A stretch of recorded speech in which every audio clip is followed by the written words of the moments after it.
Yo, yo, yo, yo, yo. What's up, what's up, what's up? Give up the rack. And hello to my fellow revolutionaries. You know who you are. And we've got some banter already in the chat. Hello, Squeeb89. And hello, Indoctrinathan. Need my daily fix of mystery. I googled it. Apparently, it was Kenny McCormack all along. Yes. And what up, good people? What up, Big M? Hello, Indo. It's good to see you all. And yeah, happy Friday. So let us do our usual Friday introductions, our housekeeping, the pleasantries, etc., etc., before we get into what today will be, I think, a rather intriguing stream, if I don't say so myself. But yes, on this Friday, the eve of the weekend, a very important time on the weekly calendar of the working people of the world. It is the eve of the weekend. This is a special time where capital cannot touch us. We are free from the clutches of our need to sell our labor power to somebody for means of exchange, i.e., for money, so we can partake in the market system. And so I hope that you actually get a weekend and you are free to do whatever the hell you want, live your life in any way that you see fit, as long as you don't encroach on somebody else's freedoms, of course. But I hope you get a way to, enjoy the 2 out of 7 that we get to live. And if you are being constrained by the clutches of capital, I hope that you get penalty rates or some appropriate form of compensation for having to work on the weekend, the most sacred time for us working people. And with saying that, I would now like to pay my respects to workers past, present, and emerging. It is on your shoulders that the entire system is built. It is because of your hard work, your labor, that the future will be built, and it is being built today. And people just like you, the reason that we have the world around us. It's not just the incredible force of capital, but it is the people that it puts into motion that do it all. Let's be honest. So, in saying all of our pleasantries, I took the day off for a special birthday. Ooh. Unless there's a little bit of self promotion going on there. If it's a special birthday, maybe it's a special significant other. So happy birthday to whoever the special birthday is. July is a good month for a birthday. It is. It is a fantastic month for a birthday. Might I say it's well said, Squeeb 89. Well said. So, in saying all of that, let's get to the point of today's stream, which I must admit is a rather interesting topic, which completely washes with the type of stuff that we've been talking about for a long time now. It's not just a critique of capitalism, which we love. We love a good critique of the capitalist mode of production. This is a very specific critique of this type of capitalist mode that we're living in at the moment, a surveillance capitalist world, and potentially even our techno feudal dystopian future rearing its head. And what I'm talking about is the fact that the Spotify CEO, the infamous and rather nefarious, potentially, we will find out, Daniel Ek, who is a entrepreneur, a venture capitalist, and somebody who basically built up the Spotify empire basically it was an initiative of his, and like he had some good and brilliant people that he got in on it, but like he seems to be kind of the pioneer of Spotify.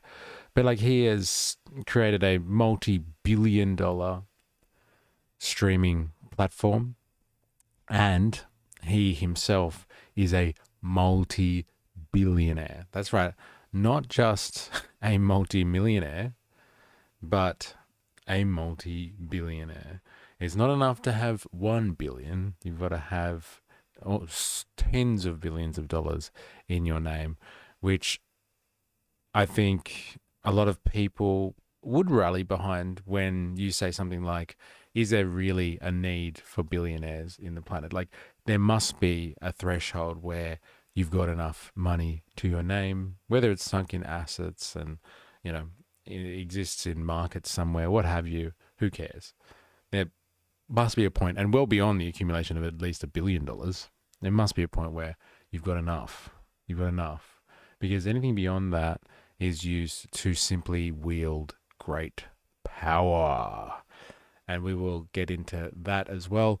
But the issue that a lot of people have with Daniel and Spotify is it is exploitative, as people would like to say. Spotify doesn't pay a lot in terms of handing out royalties to artists. Like every time you get a song played, it's 0.00007th of a cent. And so you have to have your music played in the millions to scratch a proper income from Spotify as an artist. And while you might get exposure and while you want to be on a funky platform and you want to be kind of in the know, you want to be available for your audiences wherever they may be, and so you want to get in on the game, the Spotify operation itself has come under so much heat since its inception for not being fair to the artists that make it possible. Now, this is an argument that you could have for a lot of streaming services, a lot of social media platforms that extract value from user input. So content creators all over the world spend a lot of time creating some form of value that audiences want to see on a particular platform, and they are remunerated by that or system or paid for their work very improportionately to the amount of work that they do, whereas the people that own that corporation or own the company that runs the platform that runs the streaming service, they are absolute billionaires, like millionaire, multimillionaire, billionaires, what have you. They're reeking and extracting all of the value out of that production process, that artistry, that it is just art, the art that people are making, and they are just reining in all the benefits from that. So that's why there's a big critique about this guy. So let me show you a picture of him. Let me scroll over so you actually know who I'm talking about here. This is the dude, Daniel Ek, if you can see that face there. He was born in Sweden and developed Spotify, it seems, for like Northern European audiences only, or for a Swedish audience at the start, and then slowly expanded from Northern Europe out, and then kept on expanding and expanding and taking on each battle he needed to take one at a time, kind of thing, as he expanded, instead of trying to open this thing up globally, because there was challenges from everywhere, challenges from the artists themselves, from record labels, from people that had intellectual property rights over things. And it's difficult to conglomerate a music streaming service without coming into lots of challenges from lots of people, because you're basically offering, again, other people's art, other people's work, their life's work. You're offering it up and making money off it, and paying them pins in return. And so like his strategy, I think, for unraveling Spotify over a number of years and taking on challenges bit by bit until it became an unstoppable force, is what has made him, legendary, let's say. People in the business community think that he's an absolute immortal legend and needs to be studied, and his business model should be retained in business schools forever because he was able to surmount the impossible, basically, and withstand challenges from artists and record labels, other companies, and people that believe they have rights in content all over the planet to deliver this kind of one-stop shop for music and podcasts, and people that aren't even doing music. They're doing comedy routines and providing inspirational content and all various things, all in audio format mostly. But they're moving into video now, which will be interesting. But he's being able to withstand all of that pressure, withstand all of those odds, and he's come out on top, and he is a billionaire again from very, on the surface, exploitative behavior. Now, as people that follow a Marxian kind of critique of capitalism, this stuff is as old as capitalism itself. Big capitalists exploiting people for their value production and their labor. This is not an unusual story, but I think everybody has a special affiliation with art and culture and music especially. And when they have beloved artists of theirs who are telling them all the time that they are being exploited by some Swedish billionaire douchebag, it makes it all the more real, because everybody holds the story and the cliche of the struggling artist. And this is just another thing that they have to fight against, another part of the machine that they have to do battle against. Now, that is not actually the point of today's stream, but I thought we would talk a little bit about the entity itself and the person behind it. But the question that I've posed to people is this idea of whether or not your playlist is planning to kill you, or your playlist is one hell of a killer playlist. And I don't mean that as in if you put playlists together, because people make money off this stuff on Spotify. You can if you put a good playlist together, an edgy playlist, maybe you can make money off that if enough people get into it. You don't even have to be an artist, just be someone that puts together good collections of tunes and sounds, and you can run ads off those playlists and make money for yourself. This is a huge industry. I remember 10 years ago when I was a budding artist making some protest music with classics that some of you may be familiar with, but we're not gonna go there. And those things are on Spotify, actually. It's funny, but your playlist may be helping fund some very, very dark activities. Old Daniel here has his only business venture is not Spotify. That's what has made him so powerful. But ye old Daniel over here actually has a number of investments in other industries. He runs investment firms. He's a venture capitalist. Everybody knows how much I hate that term. But just like his brethren, his fellow tech bros from Silicon Valley, he is a venture capitalist, and he has been extending his reach into some very, very dark investments. He's not investing in sustainable technologies or sustainable futures or building new cities to house people that are escaping climate catastrophe or something like that. He is into AI, which is also problematic for his artists and the people that use his platform, because there's a lot of AI music slop out there that is invading the Spotify ecosystem, which people are complaining about. But he's investing in military applications of AI. So you really got to ask the question, is your playlist a killer?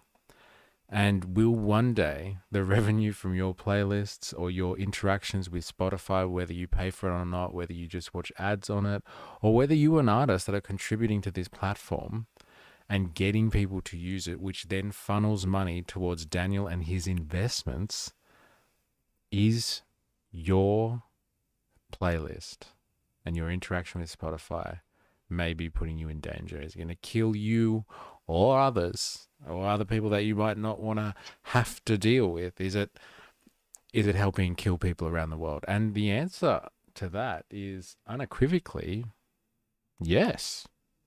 It's got something to do with that. So let's investigate that. The first thing I guess we should have a look at is kind of where these claims have come from. Now, it seemed like this originated or was sparked off by a good Financial Times article, but I can't get access to that because they want me to pay subscription. So let's have a quick look at an article here that's by techstartups.com. So it's always good to go straight to the heart of the lion's den, I think. Go straight for where the tech people have conversations about this. So like techstartups.com have written an article. So this is mid-June, 17th June, 2025. It's European AI defense startup Helsing. What a sick name, right? Doesn't that sound like a hardcore AI startup? Helsing raises 694 million in funding, led by Spotify founder Daniel Ek. There it is. So Helsing, a Munich, German-based AI defense startup, has secured 600 million euros, 693 million in fresh funding, making it one of the largest rounds for a company in this sector, in the AI defense sector. I love the word defense. Like, talk about double talk or George Orwell's kind of double think language. Like, why don't they just say what it is? It's military software, or it's military AI tech. It's going to be used to kill people, not to defend you. But we'll get into how they frame the language shortly. We'll have a look at Helsing especially. But the round was led by Prima Materia. So that is the investment firm that good old Daniel Ek runs and owns. The investment firm co-founded by Spotify CEO Daniel Ek, who also chairs Helsing. He's a chair. He's on the board of. He's not just giving them money. He is on the board of Helsing, the AI defense startup. Ex-longtime collaborator and early Spotify backer Sakil Khan is also co-founder of Prima Materia. Existing investors Lightspeed Venture Partners, Excel, Plura, General Catalyst, and Swedish defense giant Swab re-upped their support. New capital came in from BTD and MSD Partners. The company hasn't shared its updated valuation, and the round is still pending some regulatory approvals, but Helsing was last valued around 5 billion euros during 2023, which brought in 450 million euros, led by General Catalyst. That was back in 2003. Unlike traditional defense contractors, Helsing is building a new kind of defense company. Here we go. Are you ready? Are you ready to hear some Palantir style shit? Helsing is building a new kind of defense company, one that delivers precision at scale and autonomous capabilities to help democracies deter threats and defend themselves. Are you hearing the Palantir rhetoric here? Interest in defense tech has seen a major surge as geopolitical tensions continue to grow, from the ongoing war in the Ukraine to the Is Not Rail Gaza conflict. Recently, US-based Anduril, if you've ever come across Anduril, that's a pretty, intense tech defense company, raised $2.5 billion at a $28 billion valuation, signaling the aggressive backing of investors for new players challenging the dominance of legacy defense contractors like Lockheed Martin and Raytheon.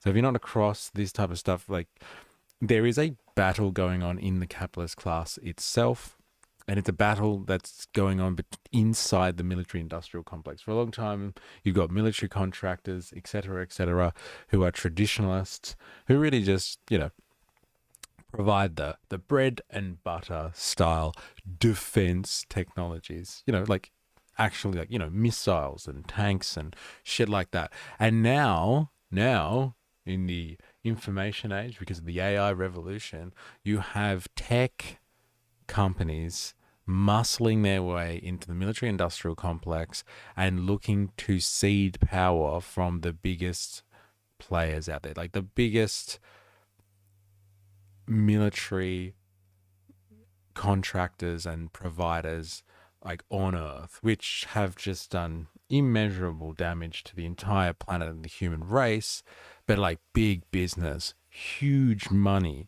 Like, again, we've talked about how the tech pros do this, but a lot of capitalistic endeavor is like this. If you want to make real money, you're not doing stuff like, I don't know, playing in the actual free market or servicing other private companies or privateers.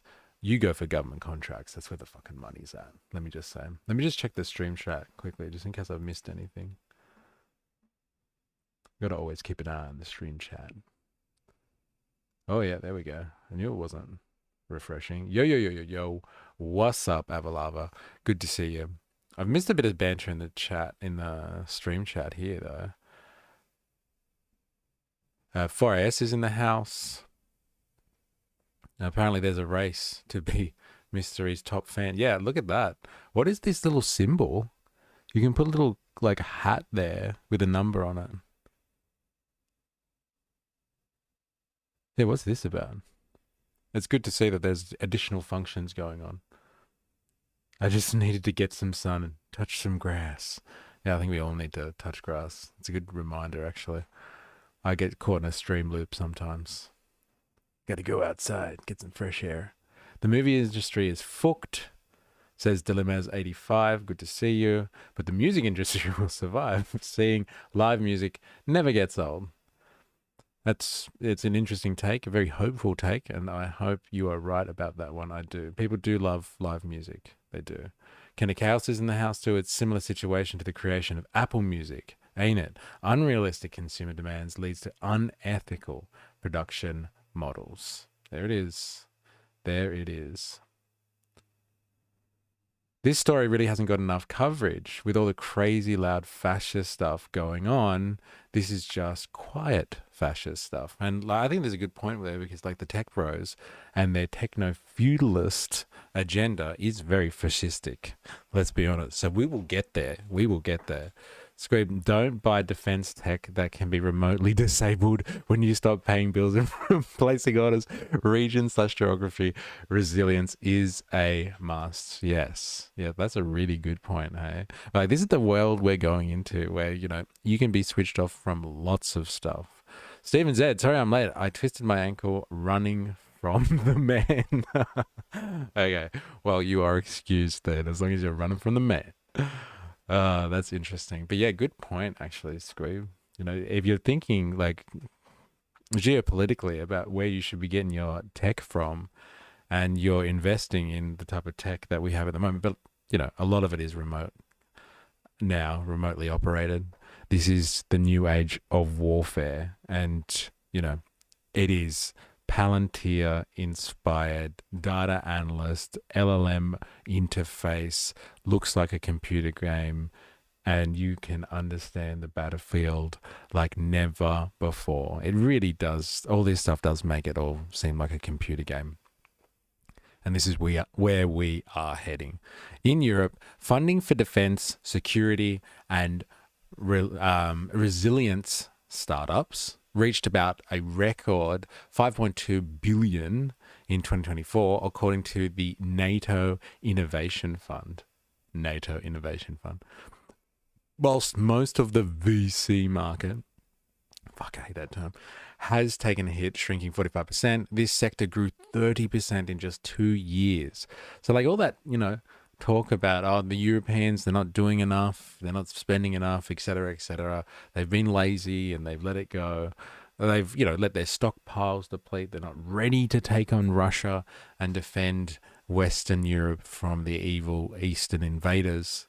They have been a little bit naughty when it comes to, the VC markets, so venture capitalists coming across and putting a lot of money into resilience startups.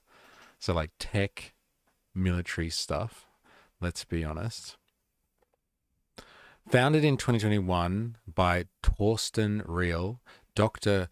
Gunbert Scherf, and Nicholas Kohler, Helsing develops AI-powered software that interprets data from sensors and weapon systems to help military operators make real-time battlefield decisions. The company expanded into hardware last year with the launch of its HX2 drones. You should see these drones. It really does look like some futuristic shit. But like, let's check this stuff out, actually. Let's go there. Where are we gonna... Might go to the actual Helsing. Is this the Helsing website? Let's have a look. Helsing AI. What a sick name too, right? If I was going to start up an AI defense company, I'd call it something like Helsing. Helsing is a new type of defense company.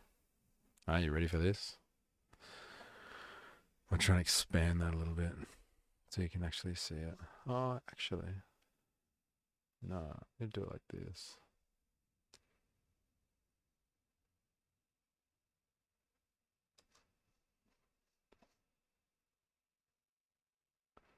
Yeah, that's pretty much the long and the short of it. I'll bring it across. Yeah, here we go. Company. Okay. Look, here's the tagline. Are you watching this stuff? Like, just listen to this absolute bullshit talk. Protecting our democracies. This is an AI software, like a software company in military tech, and its tagline is just making you feel safe. We're not the traditional let's kill lots of people. We're just here to protect our democracies. Helsing is a new type of defense company. We will provide precision, mass, and autonomous capabilities to democracies. So we're not going to go give this stuff to Russia. We're not going to help out China. Hell no. We're not going to go to Iran. Don't worry. Helsing is here to help democracies so they can deter and protect. This is the language. It is sea, air, land. Our mission and purpose is to attain technological leadership so that democratic societies are free to make sovereign decisions and control their ethical standards. This is exactly the type of language that you hear Alex Karp, the CEO of Palantir, talking about all the time. We got to protect democracies. We got to protect the West. There are people out there that want to kill us, and our only job is to kill them. That is what we do here. We kill them before they kill us. Like, you don't need to paint this any other way. Like, stop talking about this like you actually give a shit about democracy. You hear Alex Karp go on time and time again. They exist and kill our enemies for us here in the West to protect our civil liberties. Because if they don't kill people that are not democratic societies, so like, Russians and Chinese and people from the Middle East and stuff like that, if they don't kill them, then we will lose our civil liberties because we'll be living under some evil dictatorship. Not acknowledging at all, like, the fact of the matter that really liberal democracies themselves don't actually have democracy, but these people are here to take away your freedom and your liberty. So it is our job to kill them for you. Democracies are fragile. There's so much propaganda in here. It's crazy. Democracies are fragile. To protect them from external threats is one of our most important responsibilities. I haven't heard them talk about the technology at all, about what they actually do. It's just about democracy. The word democracy has been used 3 or 4 times already. We founded Helsing out of a belief that safety and deterrence is only possible if we embrace software and artificial intelligence to make our forces more effective as democracies. That's the count. There, we got it again. We have special responsibility to develop and deploy these technologies thoughtfully and with the highest ethical standards. So when we kill people, we do it ethically because it's backed up by reams and reams of data that has been processed by some algorithm somewhere. Our approach is software first. We partner with industry and government to connect existing and new hardware platforms with advanced AI. There it is. And so, like, here's the careers page if anyone's wondering, because they are hiring a lot. When they've just got their recent injection of what 600 million euros from this, one of the biggest contributors to that was the CEO Daniel himself of Spotify. They are expanding enormously. You should see there's a lot of career options going for these guys. It's mental. Where's the list? Yeah, AI research, like AI research is the thing at the moment. If you were really going to go back to university, anyone, and really like trying to figure out what you're going to do in life, AI researcher. I know Meta at the moment have been spending, reportedly, have been spending $100 million headhunting individual AI researchers from OpenAI. $100 million a contract. That is fucking mental. That is mental. So if you want to be an AI researcher, there's a lot of companies around the world at the moment that are diving into this head first and want to become AI researchers. Avalava says, yeah, whoa, this is how we get the best democracy money can buy. Yes, by ensuring we have the best AI defense tech that can kill the most people. So they don't kill us, of course. Oh, sweet. I was looking for another job in the death industry. Yeah, well, either that or you can join Meta and get $100 million as an AI researcher. AI research engineer, AI research engineer computer vision, AI engineer signal processing, AI intern miscellaneous, AI research intern PhD, generative AI PhD. So they want to generate stuff. I'm sure that comes down to when they've got those LLM interfaces for their battle plans. Remember we looked at the Palantir one, and like, you give it like your coordinates, you give it mission data, all that sort of stuff. You give it real-time battlefield information, and then it spits out potential operations for you to conduct with like various strategies as well. It's like subordinate to that. So like it's generating live battle strategies for you. So anyone with a PhD or doing their PhD want to come along? Commercial finance business, configuration manager. The list goes on. See all the open positions. Here we go. So this random company, and like I can't find any actual promotional footage of them at all. Like I've been trying to like look at those like promo videos and stuff that people have, so you can figure out like kind of what they do. But the best is you can find their products, I guess. But like this is where your Spotify money goes. If you are in on the Spotify machine somehow, it comes back to paying for stuff like this. So they have an Ultra Strike software program. Like, look, can you see that BattleTech stuff going on in the background there? It looks like a computer game. You're analyzing real world geographical information, like from satellite footage and like real people on the ground. And like it crunches through an LLM, just like the Palantir one. And it gives options for commanders to tell real people on the ground whether to go or not. And do you remember the Palantir one that we did watch? Like the options that it gave were things like send in a missile to take out the enemy target, or send in like Team Omega or whatever it was with 8 people to go in and confront the target. And like, I'm just a simple civilian, but like the options there were basically do it remotely with a missile, or like risk human lives. And the option that the commanders went through, like after given the go ahead by the large language model that was producing the results, generating these particular options, was like, yeah, let's go with the risking the lives of 8 people kind of thing. Let's save the missile for another operation that's more expensive than human life. Land combat at AI speed. Ultra intelligently connects all elements of the battlefield to transform the accuracy, speed, and robustness of modern land forces. Ultra uses AI to achieve scaled target acquisition and coordinated precision effects.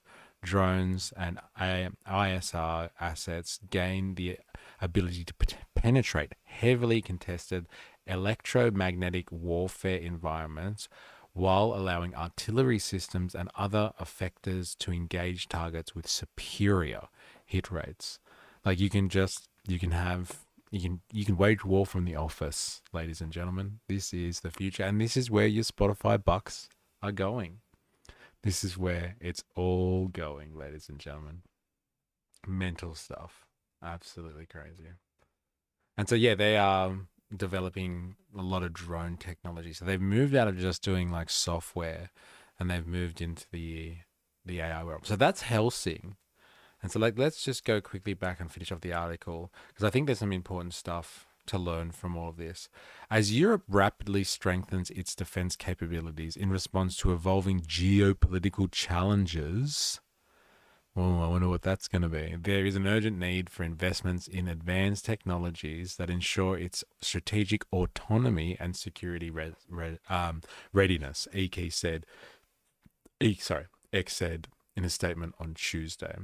So I wonder what the geopolitical challenges are. Like, Trump is basically telling NATO and the Europeans to look after themselves now, and they don't want to really be spending American taxpayer money defending Europe, even though they set up the entire system for that purpose so that they could keep the Russians at bay, keep the evil USSR at bay, and have a sure line of need for American military technology in Europe.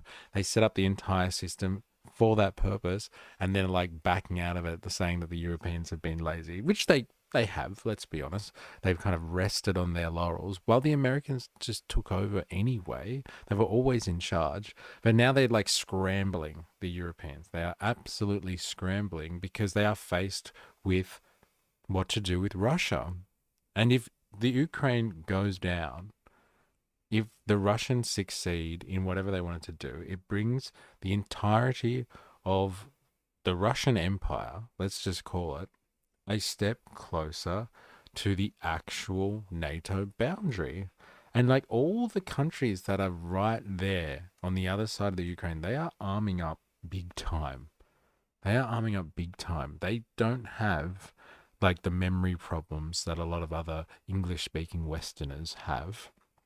They remember what World War II was like and like the struggle that went on for their countries, like the Polish especially, between the Soviet Union and the Nazis. And they are gearing up massively for war here and ready to take on Russia if necessary. And so there's a lot of spending. It's something that 4AS likes to call military Keynesianism, but Europe's economy is completely as well at the moment. And so the idea of Trump telling all these Europeans to pull their fingers out and start spending 3 to 5% of their GDP on military spending, they're all like, originally were just like, how dare you, go fuck yourself.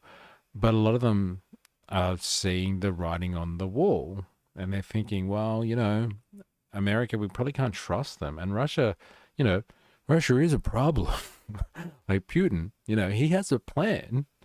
And he's going to come up and sweep across the plains until he comes up against natural geographical features that he can defend against. And like there's a lot of countries in the way that are at risk of being interfered with, let's say, by the Russians for them to get that strategic foothold in Eastern Europe. And so the Europeans are really talking about using this military spending thing. Oh, well, Trump's forcing our hand here a little bit to stimulate their economies. This is a real thing. And military Keynesianism is the idea. Like, at least classic Keynesianism was kind of like, yeah, go and build roads and shit and invest in public housing, like build infrastructure, get the job market going. The state should do that and should get the economy going, get the money flowing. And like there's a lot of credence to that style of economic planning.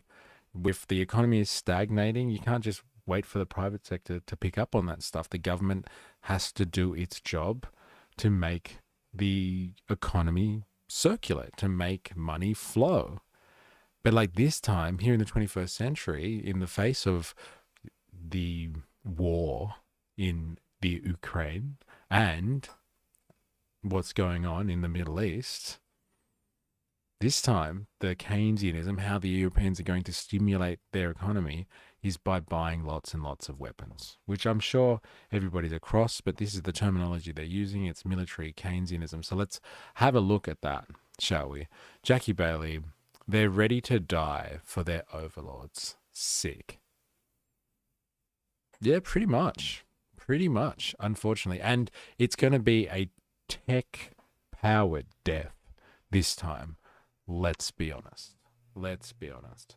So I want to have a look actually at a little bit of stuff on military Keynesianism, and then we're going to jump back into, what's going on with like Spotify and like, let's have a look at Daniel. Let's have a proper look at ye old Daniel. But I might do that first. Let's get an understanding of like military Keynesianism from someone that I do appreciate. I think their analyses of things is always interesting. But Yanis Varoufakis, if you are across his stuff, or you know who this is. Friends, fellow travelers, comrades, we once had a dream of what Europe could have been. A Europe of shared prosperity, of dignity, of freedom, a Europe of peace with hope. Alas, that dream is now dead. It's gone, it's lost, it's kaput, it's finished. Why? What the hell happened to Europe? Well, we know what happened to Europe. We know why politicians from all over are descending upon this splendid city as we speak, like manic drones determined to blow up, to bomb to smithereens what is left of the dream of Europe. We know what happened in Europe. On the 9th of February 2016, we were at the Volksbühne Theater in Berlin. And that was the day, the night, when DiEM25 was born. And in that meeting, we said, in no uncertain terms, Europe will either democratize or it will disintegrate. In the last 9 years, Europe refused to democratize, and therefore today it is disintegrating. It is degenerating into a totalitarian war union. You can see that, you can smell it. This is what happens when you have a totalitarian war union. That's a very, very interesting descriptor there. Savage description, might I add. Totalitarian war union. You can hear it if you pay attention to what's going on in European politics, if you pay attention to what's going on in the UK, France, Germany. This is what they are talking about. They need to defend themselves. They need to ramp up military spending. And they're all coming together and huddling around this kind of state of emergency. Yeah, red alert music starts playing. Like, this is real 1984 shit. The world is splitting into little regions that are at war with one another. And the regional context here is Western Europe is coming together to spend a lot of their money on military spending, hoping that's going to stimulate the economy. But where's that going to go? It's just going to go into the pockets of people that are associated already with the military industrial complex and people that are now associated with the tech sector. Tech bros with extra cash merging with the military industrial complex, because AI is the future, apparently, of everything. So, like, defense tech, defense hardware merging with tech bro software. This is the way of the world. The information age, the age of AI, the Internet of Things age, whatever you want to call it, that we're living in now. This is now a world where hardware is ruled by software. And here we have a totalitarian union. And the other thing that software does really well, if you want to use the word totalitarian, is surveillance. And so like not only will this software control all of the means of raining death upon us all, but it'll also be able to control us by watching everything that we do. And so like totalitarian military union is a very scary but accurate way of describing this, unfortunately. Of austerity for the many and money printing as if there's no tomorrow for the very few, mixed with this austerity, you have mind-numbing surges of inequality. Every time capitalism stagnates and inequality surges, while the official left joins the center in a futile attempt to bail out the bankrupt liberal establishment. Do you know what is around the corner every time that happens? Fascism and war.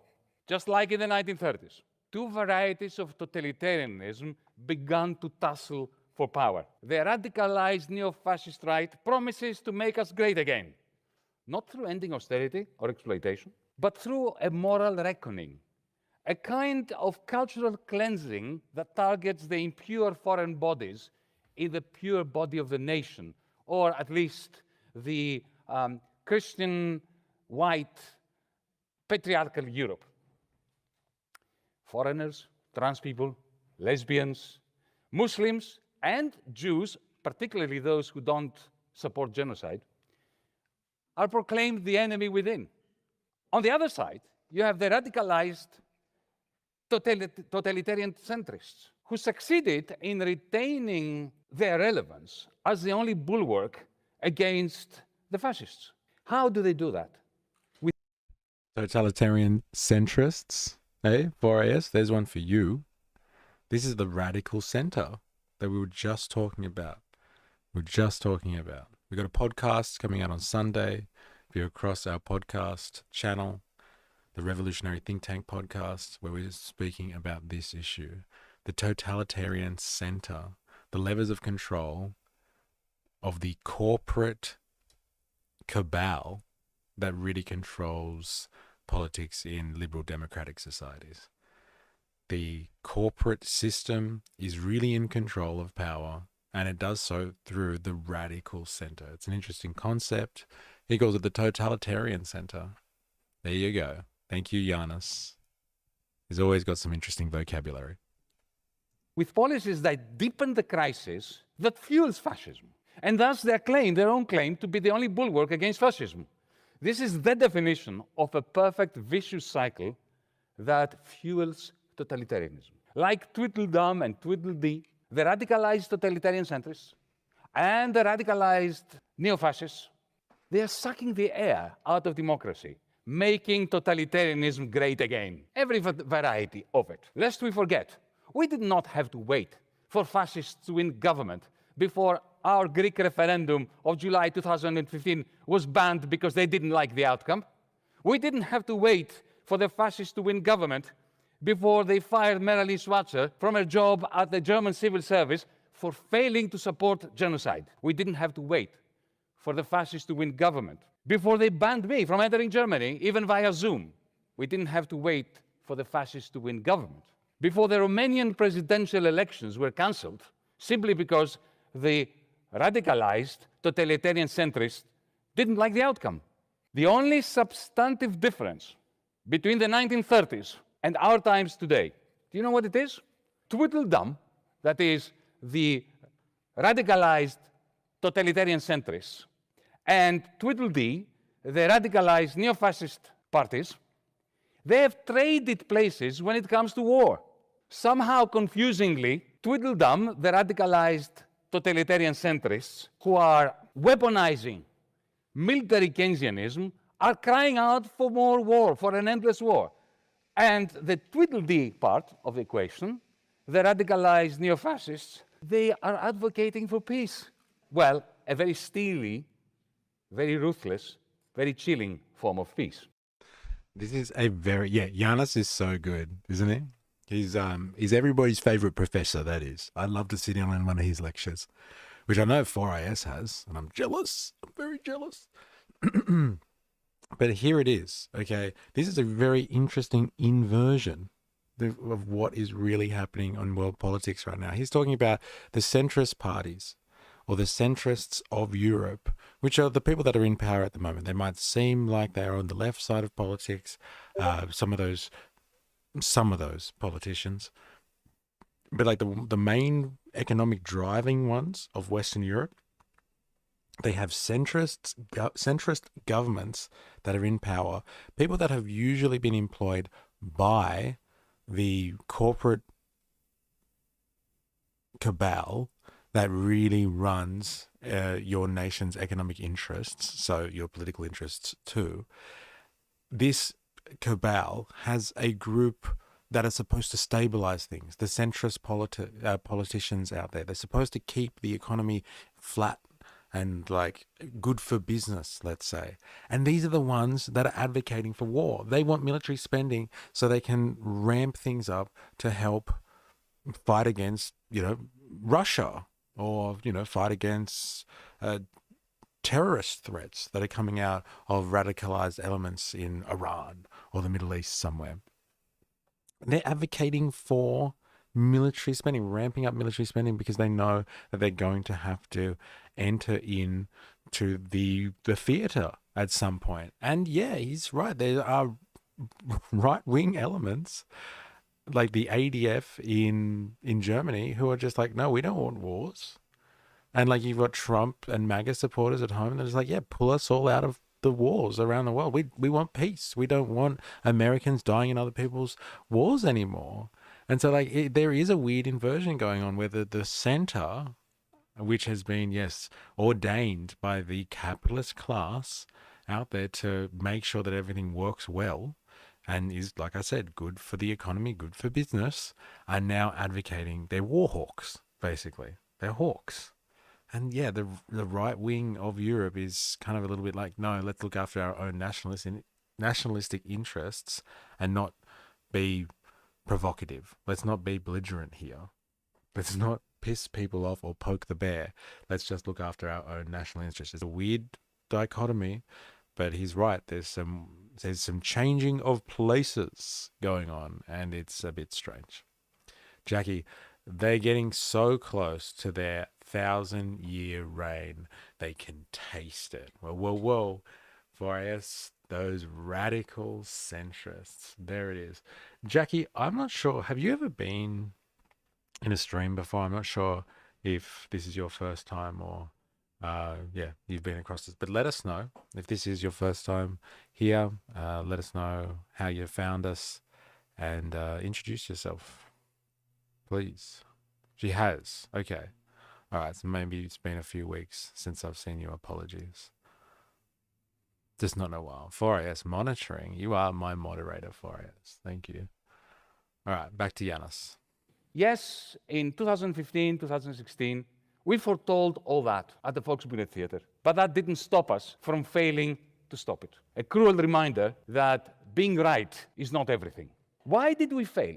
Why did we miss the popular wave, which 10 years ago was on our side of politics? And why, therefore, did we allow the fascists to exploit their revived thirst for radicalism? Yes, it is true, we were ruthlessly squeezed between Tweedledum, the radicalized totalitarian centrists, and Tweedledee, the radicalized neo-fascist right. But we have to confess that we made some unforced errors ourselves. We invested, and this is a personal criticism too, too much on green Keynesianism, forgetting the timeless lesson that even when the bourgeoisie, the ruling class, adopts Keynesianism as a last resort to save themselves, the ruling class will always stop it, withdraw from it the moment their bottom line improves, well before the many taste any of the fruits of Keynesianism, green or not so green. Our Green New Deal was, after all, never adopted, except in name. They even dropped the new. They just made it a Green Deal. Totally vacuous program, which now... Good to have you. Good to have you on a stream, because like I haven't always been doing streams. So if you like the content, I'm glad that you enjoy it, and welcome to Stream World. Trying out some new stuff, trying out some new content styles. Now, of course, is dead in the water. So our Green New Deal contributed in the mind of people out there who are not particularly political, every time they hear the word green, they immediately think, you know what they translate it to? It's like the Iraqis in Baghdad, when they hear the word democracy with an American accent, they hide under the... You're one of the OGs. We have a few OGs that are in our streams, and then we have new people that are just here because of the streaming culture. So it's good to have you. It's good to have you. the table because they know they will be bombed. The people of Europe, the stragglers of Europe, when they hear the word green policy, they think, oh my God, they will tax me again. Higher cost of living for me that had to shoulder the banking crisis, the bailouts. We also proved unable to liberate people from exploitation. What we gave them as DiEM25 was the freedom to choose their pronouns on our website, which would have been fine if it wasn't so pathetically inadequate in the grander scheme of things. We ended up, instead of organizing auto workers, the precariat, nurses, we organized signifiers, appearing to many people, to the vast majority, as an intellectual vanguard that is really enjoying the self-styled subversive thrills from an imagined revolution with all the comforts and trappings of a bourgeois soiree. And last but not least, we thought we could mobilize and radicalize the existing left, center-left, green parties, only to discover 2 or 3 years later that they didn't care. They were not interested. What must we do now? Let's begin by acknowledging that we are at the end of a 40-year-long cycle of a vicious class war waged against working people. And we're at the beginning of another cycle, this time of military Keynesianism, of weaponized xenophobia, of totalitarianism within, and techno-feudalism all around us.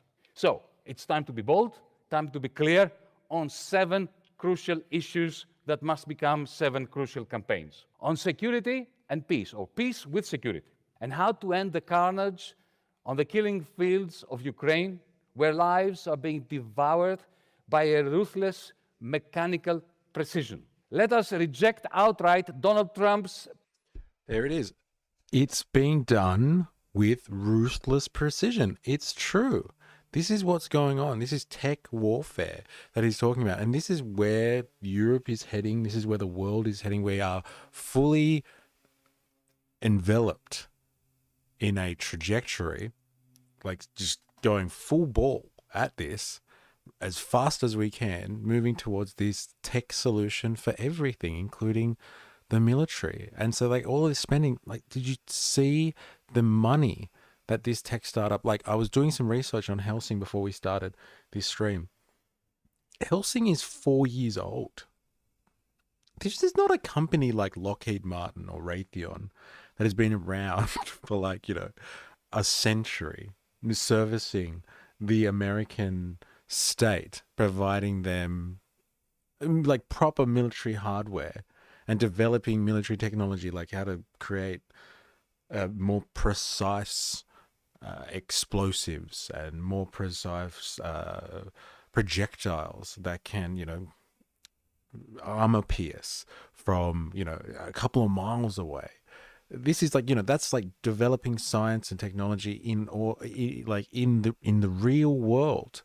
But like what we're moving towards here is just creating more precise ways to kill people with existing hardware. And a company like Helsing started only 4 years ago. Only 4 years ago. And their valuation now is in the billions of euros. This is where they think that the future is. And it's military Keynesianism because they believe that this is going to be the thing that, kickstarts the economy. Let's just pump as much money. But all of these corporations in classic, like neoliberal style, these corporations are multinational and they've got big tech bros behind them. And they're not going to invest in the local economies. And they're not going to be taking local workers to do this stuff. A lot of the AI and the tech firms that supplant themselves on top of the existing military industrial complex don't add jobs. They don't really add a lot of jobs in the local. They're not manufacturing. They just got like, an army of computer scientists sitting somewhere, potentially working from home all around the world, like writing software for them, programming. It's not traditional capitalist production here, which is supposed to help the economy by producing extra jobs. So I'm very worried about where this whole military Keynesianism idea is going. But this is the thing that is fueling the tech revolution in defense, which is apparently where your Spotify money goes. Apparently. Jackie says, I learned a lot from my father, who was a World War II veteran. There you go. It's wild how quickly they've grown. It is. Jackie Bailey, I remember in the early 80s, my father told me, we'll have to fight them here one day. I didn't know what he meant until now. Well, potentially, especially if everything's going to be just remote anyway. Stephen said, Yanni did a shout out for the nurses. Respect. Yes, he did. Yeah, what did he say? Auto workers, nurses, and the precariat. Hey, everyone always forgets about the poor old precariat, but they are one of the defining features of the modern workforce, especially in the 21st century. The precariat. All the wins that the working class had on the board, it's all gone because everybody works in the gig economy now, unfortunately. I'll let Yanis finish. But like this is the fuel, the military Keynesianism of Europe. This is the fuel that's feeding the investment decisions of someone like Daniel Ek, who is taking Spotify money that of exploited artists and consumers who just want to listen to music and have a good time. They're turning that data collection, that artistry exploitation into the fuel for military Keynesianism that feeds back into the tech sector, that fattens the shareholders' pockets, and the corporations themselves doesn't even do much for like actual production in the real world to help the working class and stimulate these economies. It's just another way to like vacuum up the leftover capital that's around. And all these governments are falling for it hook, line, and sinker. They could be investing in technology, the infrastructure, like real hardware, military hardware. They could produce that stuff at home potentially, which would like potentially stimulate their economies. But this is just all virtual reality stuff. So good luck to them, honestly. It's a scary thing. You are one of these precariats, mystery, are you not? You know what? I've never thought about that, but I am. But like, precariats also kind of insinuates that you do actually make money to some extent. Right now, I am an intermediary precariat. I'm halfway between unemployed and precariat right now. So, yes, I'm on my way to the precariat. Thank you, Avalava. Good call. For anyone that's watching this and wants to know what the fuck I am talking about, I am actually looking at the Discord server right now. So, if you are not part of the Discord and you want to be, and why wouldn't you? Let's be honest. We have a stream chat over there. So, for anyone who watches this but they don't have a YouTube profile or something like that, or a Gmail account, and you can't chat but you want to, here is the invitation for the Discord. This is where we share propaganda with each other, have leftist discussions, and yeah, it can put in things in the chat that you probably can't get away with on YouTube, let's be honest. So we actually have a censored comment section in there too, because we do get censored a lot on YouTube. No one's been censored today, by the way. I'm very happy with everyone. I'm very proud of everyone for not being censored by YouTube, because I have a big dragnet. But yeah, there's the invite. Go over, make yourself known, and join the community. Join the movement. You know how it is. Explain precariats. So precariats is this idea, I think it is derived from the idea of the proletariats asking for a friend. So this is in the stream chat, if you're wondering. Precariat, I think, is a play, obviously, on the proletariat. And the proletariat, I think, traditionally, the industrial section of the working class. Because obviously, in classic capitalism, in industrial capitalism, the people that work in the factories or work in industrialized sectors of the economy, so industrialized agricultural sectors, industrialized manufacturing, production, heavy industry, all that sort of stuff, they produce value. It's working people on the factory floor using their labor power, their ability to do things, to make stuff with tools and resources and machinery, etc., etc. They make value, and it's that value that the whole system is built on. So that's the proletariat. The precariat is a precarious workforce that, like, I think is, like I said, a play on the word on the proletariat. Now, the proletariat has won incredible gains against the capitalist class.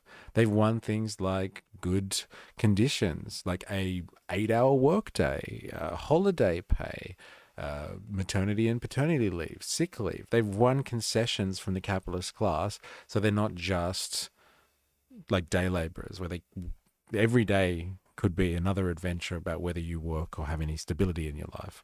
They've won contracts, they've won permanent employment, they've won all these conditions. And so the proletariat, or the working class, are people that are fully employed by capital in the 20th century.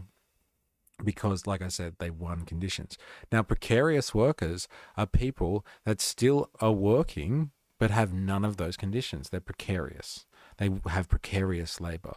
They might work as wage laborers, just like working class or the proletariat. They work, but they don't have any access to real conditions because they're almost considered like, oh, they're not really employees. They're subcontractors.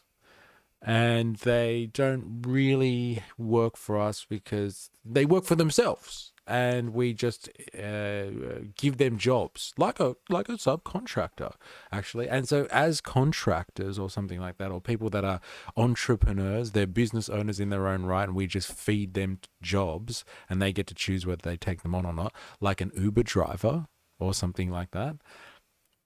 You don't have to do anything else for them. So you save huge costs as a capitalist or a business owner or something like that by just having an army of subcontractors or precariously employed people who take on jobs like they're running their own businesses. So the rise of the precariat has been huge in the 21st century, and it undermines the traditional battles that have gone on between working class and capitalist class. And this is the degradation of traditional work in arrangements as automation has become a bigger and bigger part of the economy.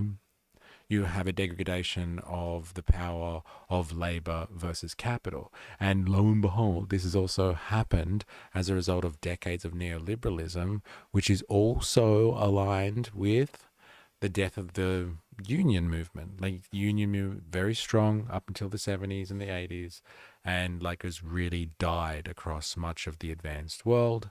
And in place of unions fighting for good working conditions, you have businesses that are starting to come up with creative ways of employing people without taking on employees. And so you have the rise of this thing called the precariat. And precariat classes of people are potentially, as Avalava said, people like me, content creators who there's no solidarity or collectivism around what we do, and we are at the mercy of YouTube or someone like that. They take our content and they decide what the threshold is before they pay us, cents for ad revenue or something like that. So it's a breakdown of the employee-employer relationship that defined the 20th century, I think, when working people really fought hard to get a seat at the table in the economy and have expectations and rights, economic rights. And the precarious have, for consciously, subconsciously, of fault of their own or no fault of their own, have relinquished economic rights, and in the endeavor to be their own masters, as they say. I better not get censored. Number one chatter. The platform tax. There it is. Yeah, the platform tax. Oh my god. Scary, scary idea. I might add. So yeah, that's the precariat, unfortunately. And yeah, Yanis is fighting for us nurses, us auto workers, us precariat out there, the people that make value in society, like all of us working people, but don't take the profits from it. The term is from guy standing, basically another word for wage slave with less rights. Yes, and we are all wage slaves, one way or another. One way or another.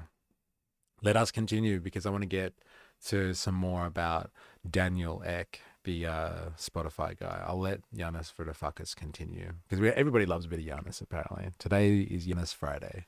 Let's have a listen. Predatory seizure of Ukraine's natural resources. Let us campaign to get the whole of Europe, not just one country or another, out of NATO immediately.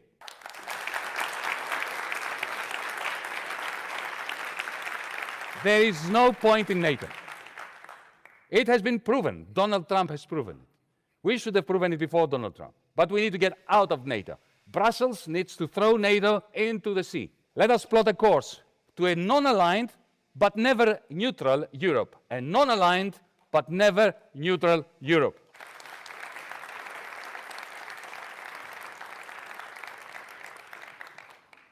Offering to relax sanctions as a carrot and return to Russia its $300 billion of frozen assets. We should immediately commence negotiations with the Kremlin and with Beijing on a comprehensive strategic arrangement between Europe, Russia, and China, an arrangement within which Ukraine becomes, in the next 100 years, what Austria was during the Cold War. What was Austria during the Cold War? It was sovereign, it was neutral, democratic, and as integrated with the rest of Europe as its citizens needed and desired. That's what the plan for Ukraine should be. On green prosperity, we must fiercely oppose military Keynesianism. It is unsustainable. The only thing it can produce is poverty, debt, and more crisis, not to mention war. We must fiercely oppose military Keynesianism, and we must replace it with a massive green investment program that combines development with degrowth. See, like, he's right. Like, they really should be not concentrating on building out the military industrial complex in Europe to service their own needs because they're all scared of Russia and stuff like that. But like he also said, they have to negotiate with Russia before they do that. So they have to go over and like call an end to the war and like figure things out as Europeans, like get together as a big happy family, unite East and West Europe basically, and decide enough is enough. We'll get rid of NATO if you just calm down, Putin, and like leave the rest of Europe alone. No one's going to attack you. We're not coming after you. We'll get rid of NATO. You're worried about the Americans being in there and pointing nuclear warheads right at you. We get it. We don't want NATO either. But like that is a long process. And that's so much harder than just being like, hey, we need some help with our economy because we're all struggling. Let's just spend it on the military and like we'll spend it through the state and that'll hopefully stimulate the economy. Hopefully. God, I hope this works. But like there's a lot of negotiation that goes on before you get to what he's talking about. And Dr. Nathan, this is where I do agree very much with FJ's. Keating did a great thing with super making worker and unions investors so we get a say in our working conditions in a stakeholder capitalist system.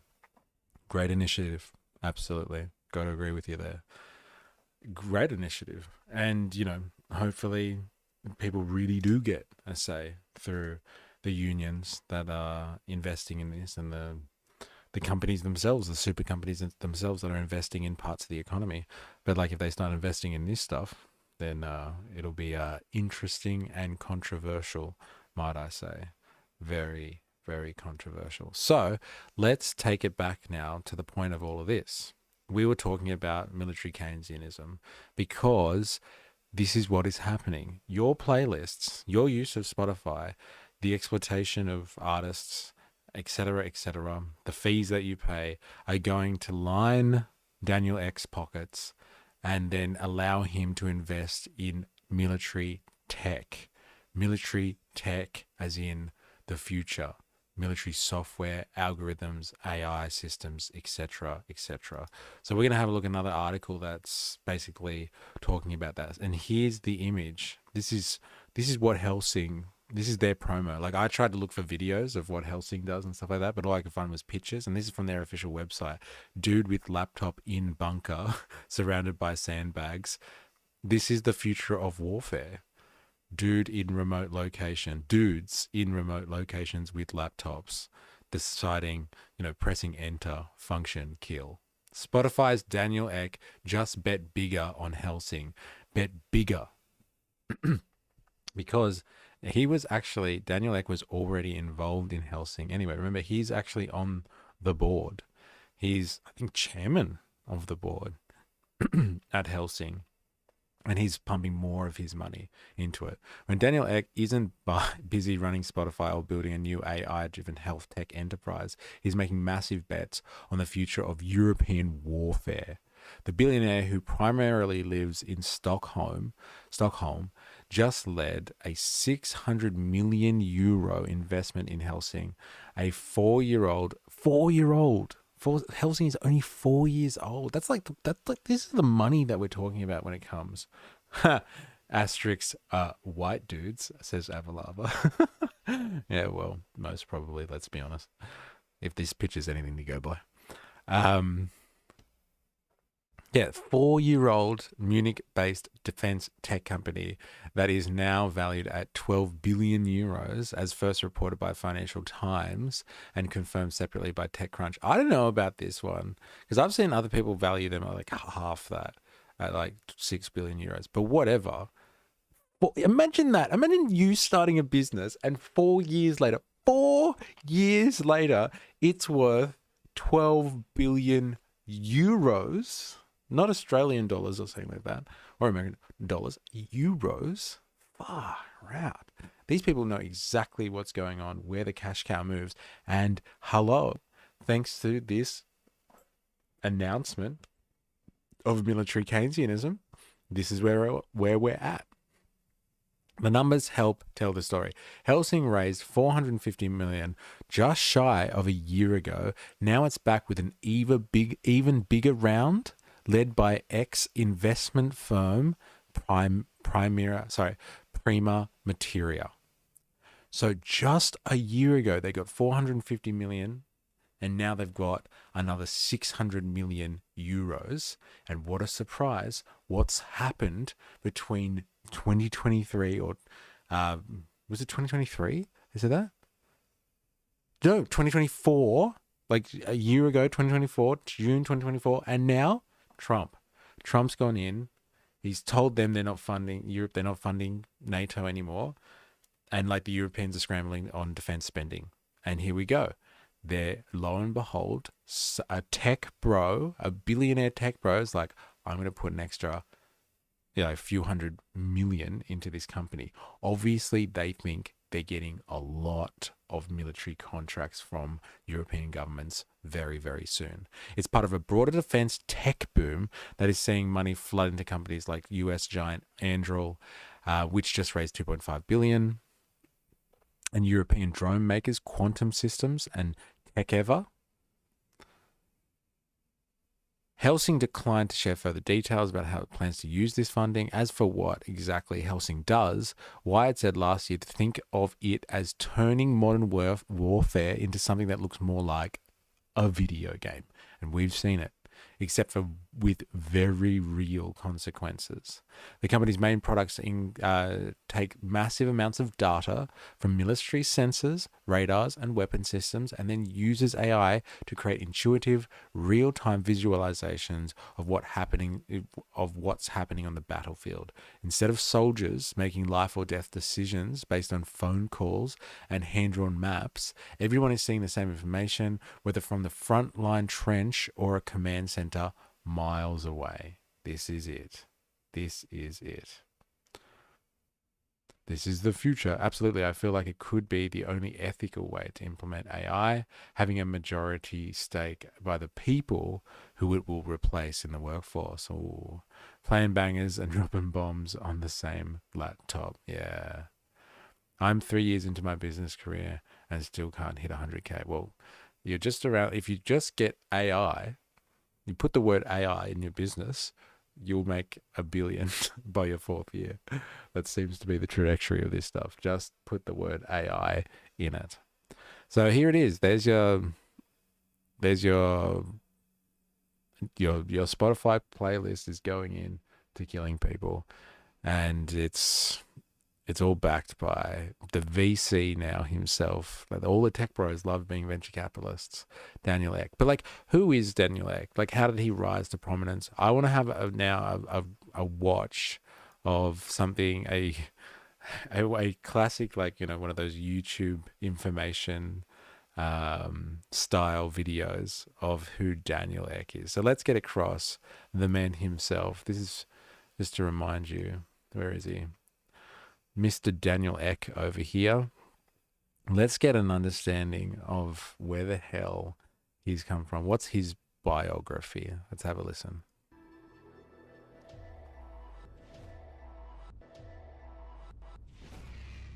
Daniel Ek was born on 21st February 1983. He grew up in Ragsved, Stockholm, Sweden. 83. What does that make him? What is he, 42? He's 42 years old. He's worth $9 billion. I wouldn't crafting a defense startup that rug pulls after 12 billion evaluation. Says Avalava on the chat. Not sure if I'm across that. But please, I would like to know more. I wouldn't be crafting. I wouldn't mind crafting a defense startup that rug pulls after a $12 billion evaluation. Yeah, we just do all the nice stuff, right? All the comms and all the PR stuff. Have pictures of like all these funky looking tech dudes, like with laptops, surrounded by sandbags in bunkers. Just call yourself an AI tech startup and just watch your valuation fly. Then we'll use that money to fund the revolution. All right. Avalava, you're onto something. I like it. His father left the family, leaving Daniel and his younger brother Felix to be raised by their mother Elizabeth and stepfather Hayes. Daniel's love for music stemmed from the seed sown from his family itself. His grandmother was an opera singer and grandfather was a jazz pianist. He already could play the Swedish nursery rhyme Lilla Snigel at the tender age of 4. His love and involvement for music intensified when in secondary school he was allowed to combine 2 of his favorite subjects, music and technology. Taking advantage of this opportunity. How's the propaganda on this one, hey? So good. So good. He loved music as a kid because he could play a nursery rhyme when he was 4. Like, I'm sure there's a lot of fucking kids out there that can play a nursery rhyme on a piano or something like that, even at the age of 4. Fucking, the propaganda's hard. Is this done by AI? Can you not tell for us? Could you hear how the voice actor, the AI voice personality there was struggling with the word favorite? Favorite. So good. Definitely done by AI. Voice sounds like it, 100%. Does this 4th year bring in the 3.999 billion? Fucking oath. Just stick with it. It's the 4th year. That's where the billions come in. Do they call him Ek the Egg? He'll crack some eggs to make some death. Yeah, you gotta crack a few eggs to make some military Keynesianism. Yes. But like, you know, how interesting is it? Like turning like people's art into death money. I'm sure the artists love that. Actually, we'll get to that. We'll get to what the artists think about this in reaction. He installed the internet in the Osin Youth Club and started his first business, web design. Daniel would charge $100 for his first client, double his fees for the next client. At school. He started a business at school doing web design and started charging people while he was at school. That's pretty good. Like, you got to give it to these people. These tech bros, they all have very similar stories, don't they? The legend continues. As a child, I started selling software or something like that, or web design to people that really needed it, like right time, right place kind of stuff. But persistent little bastards they were as children, I must admit, the tech bros. And continued like this until the business grew so much that he eventually started charging as high as $5,000. To satisfy the increasing demand for his skills, he hired the students from his class by bribing them with video games to work on websites from the school's computer lab. His team soon grew up. Did you hear that? So the way he developed his business when he was in school was he was doing web design and getting some serious cash for it. And so he bribed his schoolmates with video games, like bought them video games if they came and worked on web design with him so he could make $5,000 a pop. Hilarious. Hilarious. I don't call him tech nudes. I call them trust fund babies. Yeah, there it is. It struggles with any names that are not Anglo. Heard one trying to say Swali the other day, and it was just saying Swal I. This is a very typical rags to riches capitalist story. It's the propaganda to keep people incentivized in this bootstrapping of capitalism. Hey, pull yourself up by your bootstraps. Like, come on, do yourself a favor. Up to 25 and his monthly earnings to a whopping $50,000. At age 16, he was earning more than his mechanic father just from designing websites for local companies. In pursuit of a career in technology, Daniel tried to get hired at Google, but he was rejected because he didn't have a diploma. Undaunted, he tried to... Isn't that interesting? Hey, this guy, worth $9 billion, tried to get a job at Google and they said, sorry, you don't have the paperwork. But I was making thousands and thousands of dollars as a child. Website designing, doesn't that qualify? Nope, don't have the paperwork, sorry. To create his search engine, but his attempt was unsuccessful. After graduating from high school, Daniel did a brief 8-week stint studying engineering at KTH Royal Institute of Technology. The college was too boring for Daniel. He dropped out in his first year. Daniel later worked in several companies including eBay and Stardoll. In 2006, Daniel started another company, Advertigo, an online advertising company. Daniel sold Advertigo to Trade Doubler in 2006. He became the CEO of uTorrent, working with uTorrent founder Ludwig Striges in December 2000. uTorrent? No fucking way. How crazy is that? He was a CEO at uTorrent. Now everyone remember what that was? Though once they put on those boots, they step on the heads of other working class people. Yeah, well, like he first started stepping on the heads of his classmates. That was a defining moment for him. You can tell from that what type of kid that he really was, right? Oh my God. 2007, when uTorrent was sold to BitTorrent. The sale of Advertigo and his previous work made Iki wealthy enough that he decided to retire at age 23. At age 29, Daniel had everything a young man could dream of. A fat bank account, a Ferrari car, a 3-room apartment in central Stockholm. The satisfaction led him into depression, and soon he sold his apartment and car and moved to a secluded cabin He retired at 23. Fuck. Asshole. long way from town. There in isolation, Daniel incubated an idea. He contacted Martin Lorenzon, an IT nerd with whom he co-founded Spotify, an app that allows the user to listen to any music in the world at the cost of short advertisements in between. In October 2008, the company officially launched Spotify. At first, Spotify ran on a peer-to-peer distribution model, but switched to a server-client model in 2014. Daniel serves as CEO of Spotify. Daniel used his old-school trick to hire young graduates from KTH Royal Institute of Technology to work on Spotify. The team first worked... There you go. He goes straight for the young ones. This is his business model. This is a story as old as capitalism itself right here. And this is a very capitalistic enterprise. Okay? He's exploiting the labor of all of these young computer science graduates that is fresh out of university. He stockpiles them in his office and gets them to make this machine work. Heard one tried to say Swally the other day, and it was saying Swallow. Oh no, I read that. Where did the comment come? Oh no, it's over here. So he made uTorrent the epitome of getting free music, to then jump on the idea of collecting monopoly rental extraction. Yeah, how crazy is that? So he was the CEO. He became the CEO. So uTorrent apparently had already existed at that point, by the sounds of it, and then he jumped on board. Isn't that crazy? Yeah, allowing people to like kind of basically freely dodge like copyright law and all that sort of stuff by downloading whatever they need to through like peer-to-peer sharing. And then he gets on top of absolute monopolistic rental extraction. It's funny.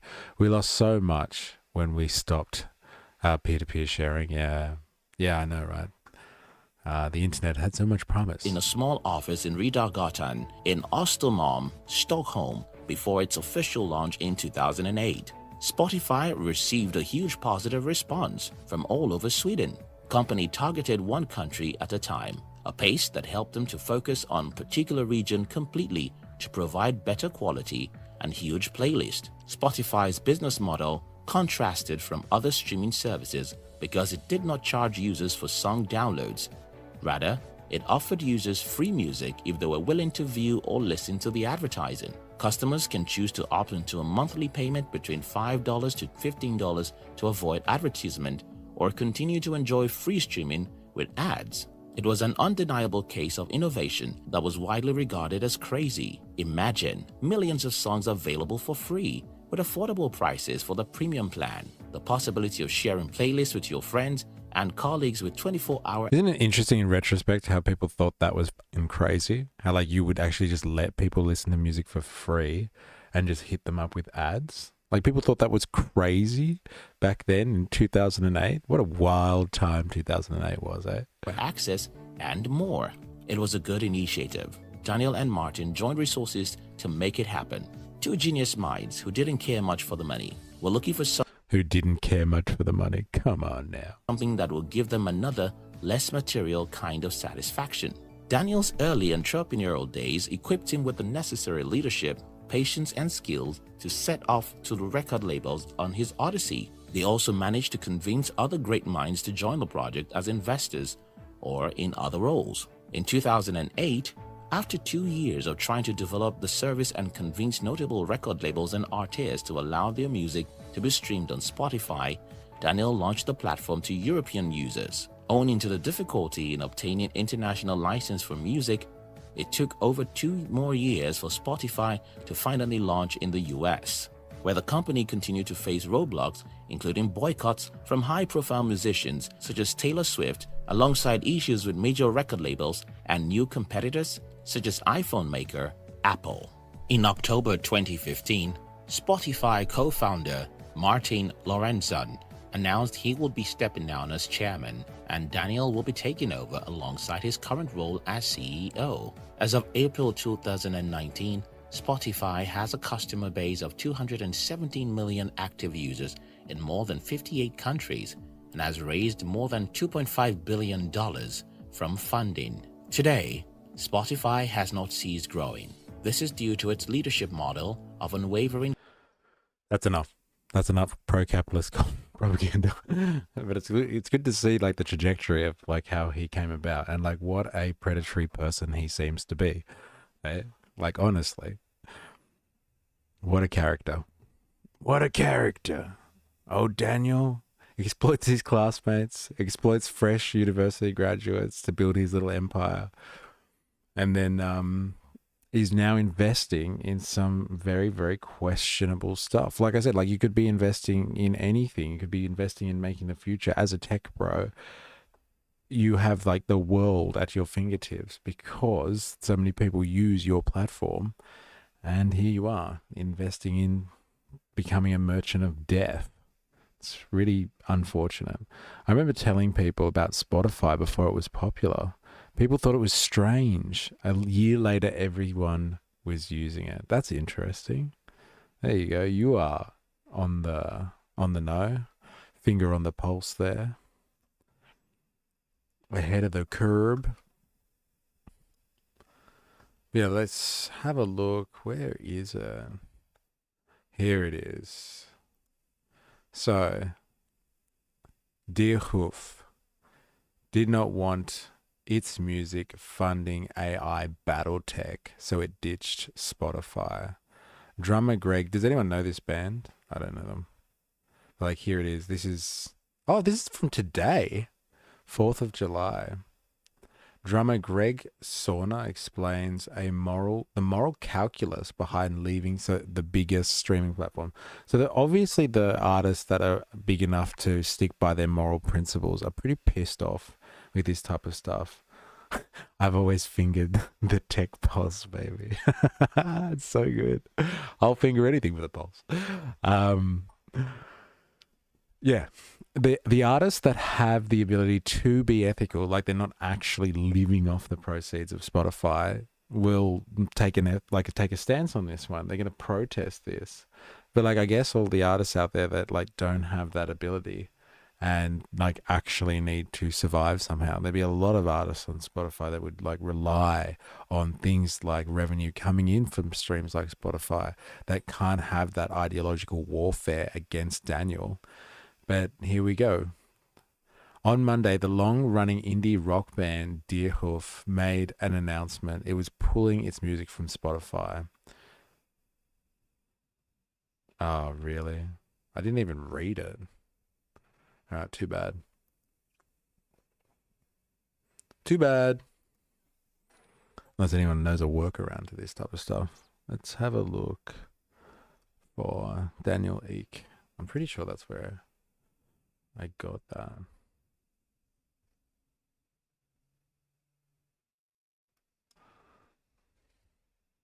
Um, let's see what's trending in the news.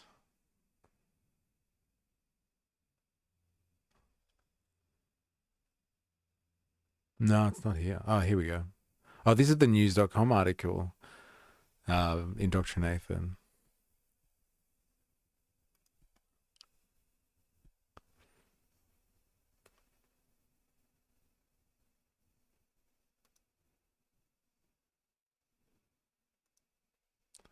Deerhoof to remove music from Spotify. The band making the move in protest of Chief Executive Daniel Ek's military investment.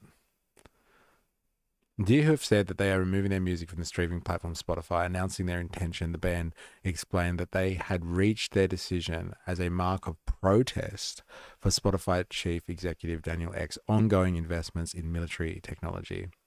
Ek used 700 million of his Spotify fortune. Oh, come on. He has other investments. Maybe he didn't use the money from Spotify. That is a large allegation. How could you? The secret to success. Exploit everyone and everything around you to extract monopoly rents. I've always figured that tech pulse, baby. Does opening the article in private incognito window help? Well, I have got it in private mode, I thought. Apparently not, because I am using DuckGo. I thought that was helping. I feel like the more artists find out about the investing, the more will leave. Yeah, but like I said, I fear it is only the artists that can afford to leave, if you know what I mean. In addition to being like, even who were we watching the other day? PewDiePie. Like someone with like that amount of reach in terms of audience pool and influence. He was like, I'm de-Googifying, like kind of thing. I'm going to get out, man. And he's just like, I'm going to do everything, but I still need YouTube.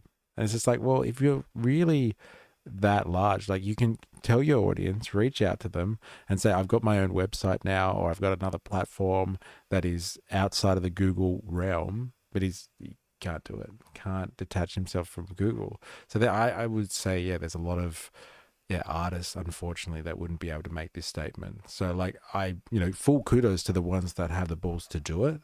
But like there must be heaps of struggling artists out there that like would hate this but can't do anything about it.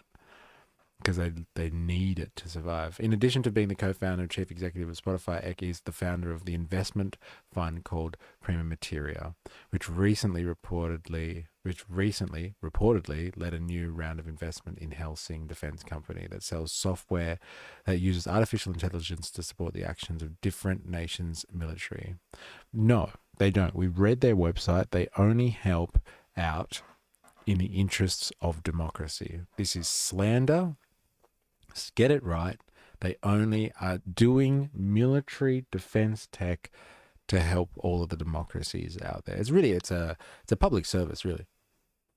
Prima Materia has been investing in Helsing since 2021, and the defense company currently operates in the United Kingdom, Germany, and France. Bang, bang, bang. The three big economies of Western Europe. And since 2021, that was when they were founded.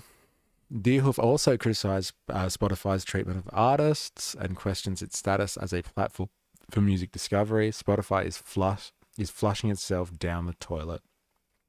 The band said, eventually artists will want to leave this already widely hated data mining scam masquerading as a music company. That's savage, that is. There's a lot of alternatives out there, but none of them have the reach of YouTube. I mean, it's on every smart TV as a default app. Yes, I know. I get it. It's just funny, right? Like PewDiePie was basically advocating for getting de-Google-fied. Like, come on, man. Like, you want to really make a statement or you want to be de-Google-fied? Well, then fucking get off. You've got the reach. Like, he could drag 1 million people across. I know he's got 7 million subs or something, but he could easily drag 1 million people with him and they'll still patronize his content. They will still listen to him and they'll watch him just for the sake of it. He has the power to make a statement kind of thing, but it's not in his interests. He's not an artist, let's be honest.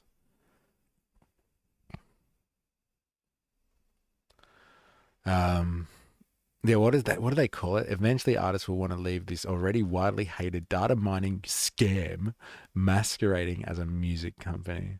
It's creepy for users and crappy for artists. It is fucking creepy, how they like data mine you and suggest things and like can change your mood. They can modify your behavior. It's crazy. It'll take time to build something that compete with YouTube. Like, you don't just need a platform. Need the platform, you need to content. Yes. What I'm saying is someone like him could start his own website, like pewdiepie.com or something like that, and just say, look, come over here and join the emailing list. And every time I put out a video, like, he wouldn't even need a new platform. He's just got millions. He's got such notoriety. He's like, he's YouTube royalty.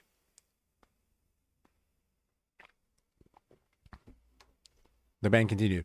One of the claims often made about Spotify is that it theoretically makes one's music discoverable by anyone who signs up, no matter how remote they may be from the self-proclaimed centers of hipness. But just because someone is far from Western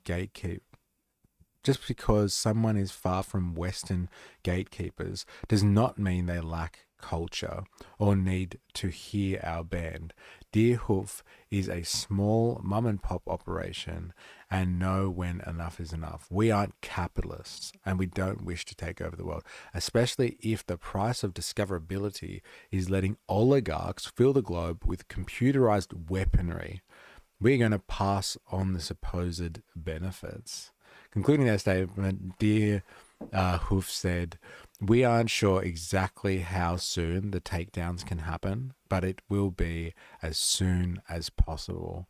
We wanted to thank various labels for their support in this tricky decision. The grunt work of pulling content off Spotify is something they're now tasked with, and they will be sharing the financial hit. We know we're asking them to make a sacrifice, and it means a lot to us. Interesting. Eh? Yeah, I'm sure the label would love that. Come on, man. The label, Joyful Noise Recordings, the label which has put an out a number of Dear Hoof's releases, shared its own supportive statement, which reads, "Since the dawn of streaming, independent artists and labels have essentially been forced to participate alongside various streaming entities in order to survive. Entities that are often funded by sources that do not align with our values." Hey? You have to play in an economy full of people that have questionable motives and don't align with the values of the people that create all the value? God, tell me more. It's crazy. Is this new? Why didn't I hear about this?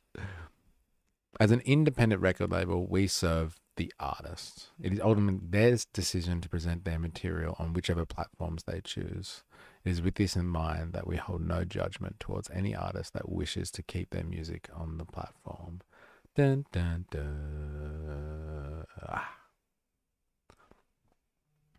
Yeah, well, good on ya. Indie rock band. Somebody's got to do it. Somebody's got to stand up to the machine, man.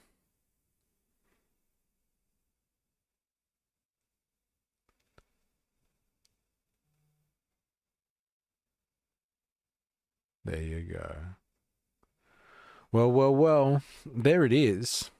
This is the answer to the question that we have posed today. Voltateur, they could do more to support artists, the greedy rascals. Yeah, like I was saying, I've put music on Spotify before back in the day when we were into our protest music phase. And we were trying to get the message out that way. And the amount that they pay is like they pay out for a song is so ridiculously small. Like we're talking about 0.007 cents or something for a play. And so, yeah, in order to even make like something that's even worth poking a stick at in terms of income from Spotify, you have to have millions and millions of plays. And so like young artists or emerging artists and stuff like that, you can't survive off Spotify. You cannot. But like you have to be on there as well to be discoverable or reachable even.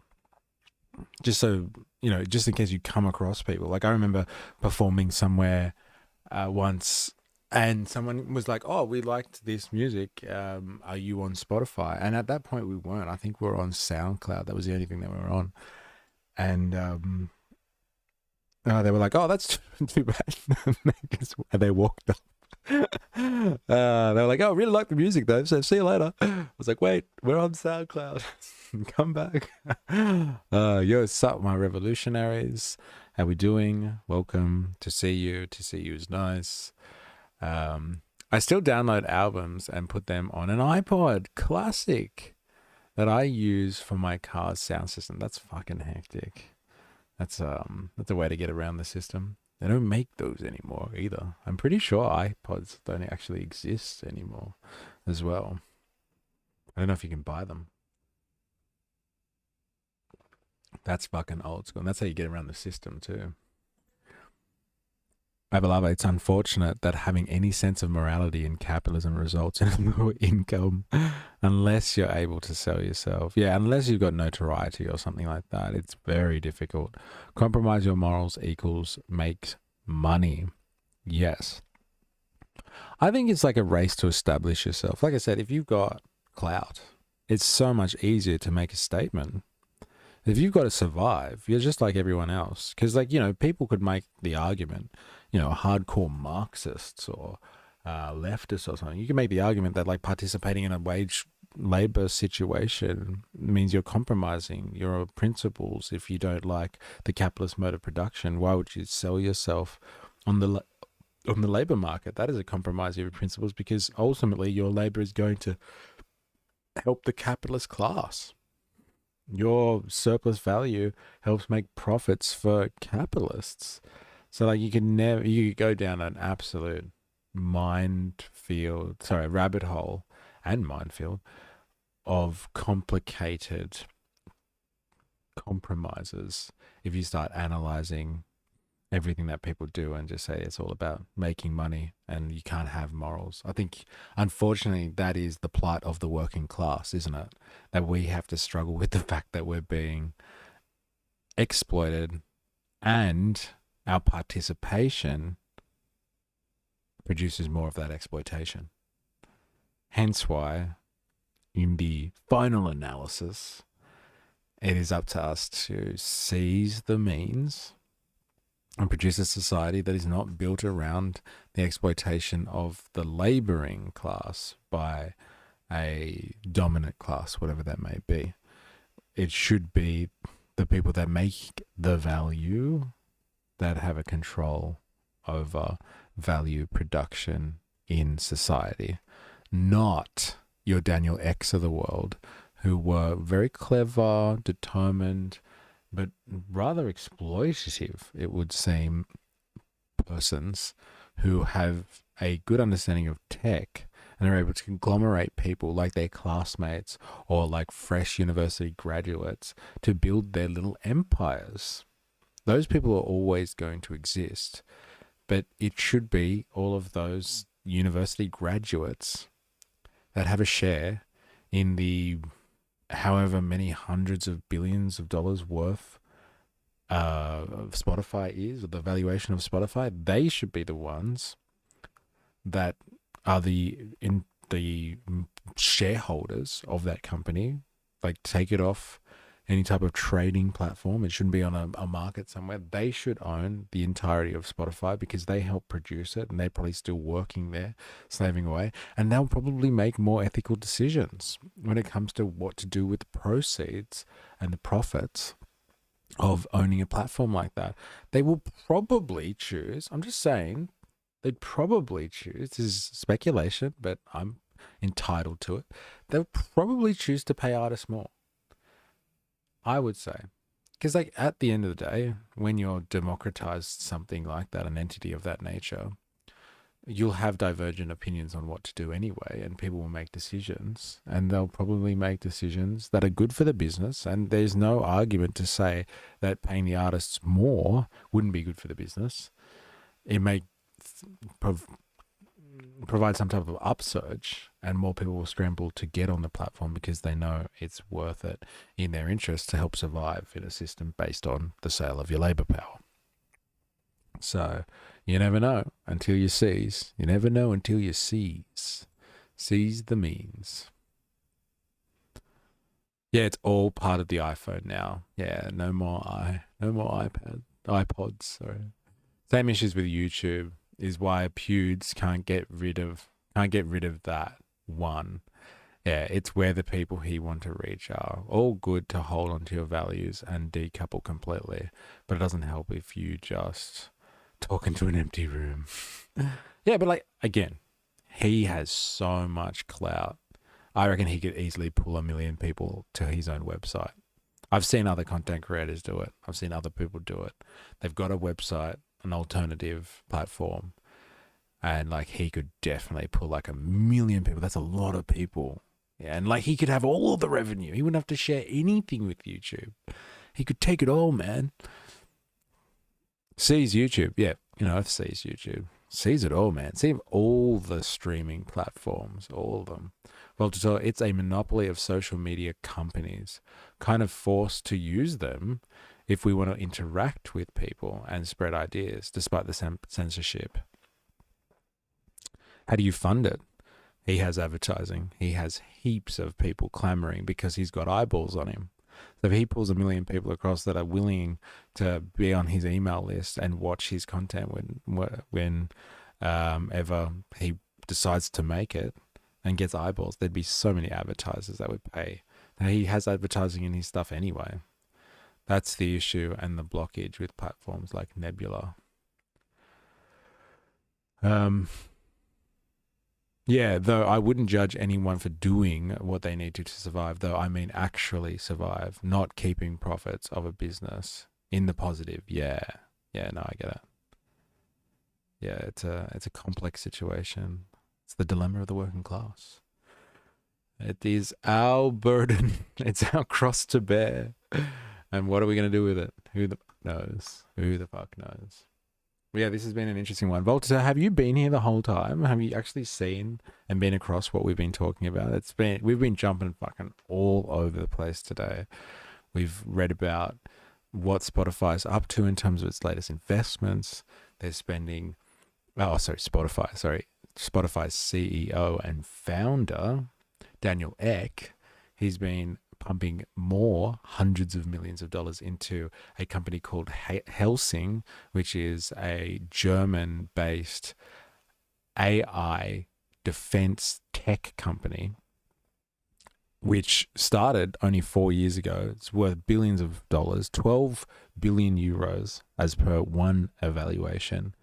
4 years old, and Daniel Ek sits on the board. I think he's chairman, and he's already spent hundreds of millions of dollars on this company anyway. And the claim is, the allegations is that he is using the money he has got from exploiting artists all over the world to build his platform, Spotify, and he's using that money to become a merchant of death, somebody who's involved in the military-industrial complex that is growing in Europe at the moment as a response to the rise of Trump 2.0, who is threatening the European nations that they don't pay enough to support NATO and their own defense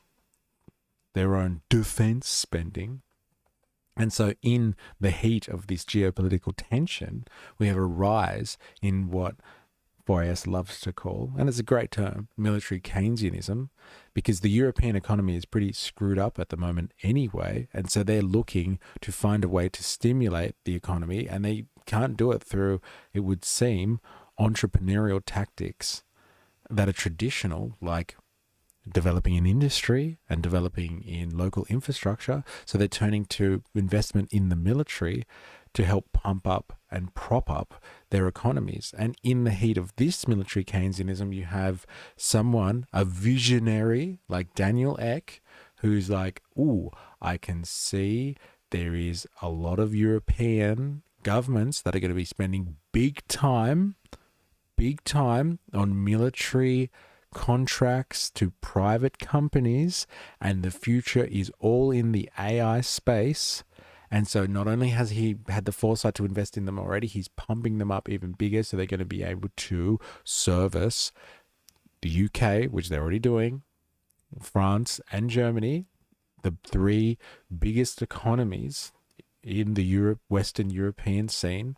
They're going to be pumping, he's going to pump this company up so it's able to reap the benefit of all these government contracts that are coming out. This is like European Palantir, basically. And this visionary, again, Daniel Ek, has the ability to do this because he's arguably been exploiting artists from around the globe for what? 2008, so what's that? For 17 years now? Is that right? Sound about right? Yeah, 17 years. He's been doing the dirty and extracting labor out of artists around the world, extracting value off the top of them, and using data surveillance technology through Spotify to reap ad revenue on his consumer base and modify their behavior as well, like a true surveillance capitalist. And all of those proceeds now, or a big portion of them, are helping develop technologies that are going to just kill lots of people. Pretty much working people, let's be honest. They're the type of people that really die in warfare all around the world. It's not the rich. It's the working people of the world. Advertising is a double-edged blade. Bit of an ADHD stream today. Yeah, I've had a lot of stuff to try and cover, a lot of concepts to cover, and a few articles that we've been reading. So yeah, it's been an interesting one, but that's where we're at. And it's all in the search to answer the one question: is your playlist going to kill you? And the answer is potentially, especially if you live in Europe. It may be something that ends up killing you one day, especially if you are marching across the plains of Eastern Europe towards Russia one day, fighting in the service of NATO or the totalitarian military union of Western Europe, as Yanis Varoufakis had described it. My playlist only kills the silence. And let it stay that way, Avalava. Here is hoping that your playlist will only ever kill silence, or just be a killer playlist, like in the like the sense of it being sensational, and only in that sense. Let us hope. Slits its throat, embraces the roar of vibes. There it is. All right, I'm going to leave it there. Thank you, everybody who's been in. We've had quite the stream of people come in and out of this one today. It seems like people are busy, but want to catch some of the vibes. So, Squeeb, thanks for your banter. Indoctrinathan, as always. 4AS in the house. Dilemmas was in there earlier. Thank you. Kenna Chaos here for a bit too. Stephen Z, good to have you for a Friday stream. I know it's your favorite. We've had Jackie for a bit too. Thanks for talking. Voltator coming in at the end there. Nice to have you.